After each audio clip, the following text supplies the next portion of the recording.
ಗುರುವಾರ ಹಾಲಿನ ದರ ಏರಿಕೆ ಫಿಕ್ಸಾ? ಸಂಪುಟ ಸಭೆಯಲ್ಲಿ ದರ ಏರಿಕೆ ನಿರ್ಧಾರ ಆಗುತ್ತಾ? ಕೆಎಂಎಫ್ ಒತ್ತಡಕ್ಕೆ ಸರ್ಕಾರ ಮಣಿಯುತ್ತಾ? ಇದರ ಡೀಟೇಲ್ಸ್ ಇಲ್ಲಿದೆ.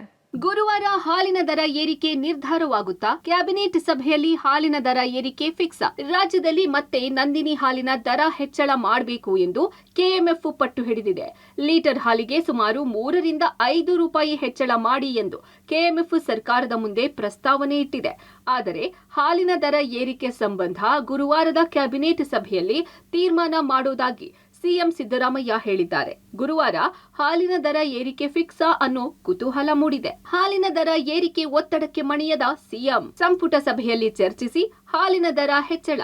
ಹಾಲು ಒಕ್ಕೂಟಗಳು ನಷ್ಟದಲ್ಲಿವೆ, ನಿರ್ವಹಣಾ ವೆಚ್ಚ ಹೆಚ್ಚಾಗುತ್ತಿದೆ. ಹೀಗಾಗಿ ಹಾಲಿನ ದರ ಹೆಚ್ಚಳ ಮಾಡಿ ಸ್ವಲ್ಪ ಮೊತ್ತವನ್ನು ಒಕ್ಕೂಟಗಳಿಗೆ ವರ್ಗಾಯಿಸಿ ಎಂದು ಕೆಎಂಎಫ್ ಮೂಲಕ ಒಕ್ಕೂಟಗಳು ಮನವಿ ಮಾಡಿದೆ. ಆದರೆ ಇದಕ್ಕೆ ಸಿಎಂ ಒಪ್ಪಿಗೆ ಸೂಚಿಸಿಲ್ಲ. ಈ ಸಂಬಂಧ ಸಭೆ ನಡೆಸಿದ ಸಿದ್ದರಾಮಯ್ಯ, ನೀವು ಹೇಳಿದಂತೆ ಹಾಲಿನ ದರ ಹೆಚ್ಚಳ ಮಾಡಲು ಆಗಲ್ಲ ಎಂದಿದ್ದಾರೆ ಎನ್ನಲಾಗ್ತಿದೆ. ಹಾಲು ಒಕ್ಕೂಟಗಳು ಇರುವುದು ರೈತರಿಗೆ ಅನುಕೂಲ ಮಾಡುವುದಕ್ಕೆ ಮಾತ್ರ, ಲಾಭ ಮಾಡುವುದಕ್ಕೆ ಅಲ್ಲ.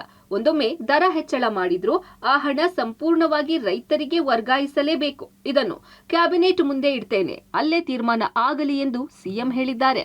ಹೆಚ್ಚು ಮಾಡಬೇಕನ್ನೋದು ತೀರ್ಮಾನ ಆಗಿದೆ. ಸನ್ಮಾನ್ಯ ಮುಖ್ಯಮಂತ್ರಿಗಳು ಗುರುವಾರ ಕ್ಯಾಬಿನೆಟ್ ಇದೆ, ಕ್ಯಾಬಿನೆಟ್ನಲ್ಲಿ ಡಿಸಿಷನ್ ಆಗುತ್ತೆ. ಡಿಸಿಷನ್ ಆದಮೇಲೆ ಸನ್ಮಾನ್ಯ ಮುಖ್ಯಮಂತ್ರಿಗಳೇ ಅದನ್ನು ಹೇಳ್ತಾರೆ.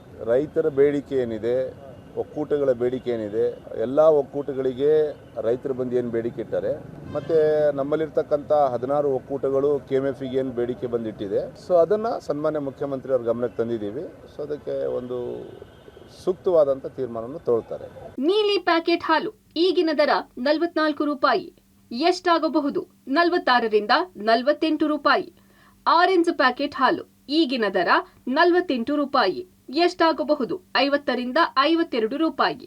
ಶುಭಂ ಪ್ಯಾಕೆಟ್ ಹಾಲು ಈಗಿನ ದರ 50 ರೂಪಾಯಿ, 52 ರಿಂದ 54 ರೂಪಾಯಿ ಆಗಬಹುದು.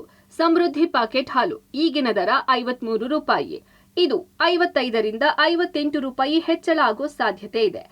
ಸದ್ಯ ಗುರುವಾರದ ಕ್ಯಾಬಿನೆಟ್ ಸಭೆಯಲ್ಲಿ ಹಾಲಿನ ದರ ಏರಿಕೆ ನಿರ್ಧಾರ ಆಗೋ ಸಾಧ್ಯತೆ ಇದೆ. ಸರ್ಕಾರ ಗ್ರಾಹಕರ ಜೇಬಿಗೆ ಬರೆ ಎಳೆಯುತ್ತಾ, ಹೈನುಗಾರಿಕೆ ರೈತರಿಗೆ ಸಿಹಿ ನೀಡುತ್ತಾ ಕಾದು ನೋಡಬೇಕಿದೆ. News desk, public TV, Bengaluru.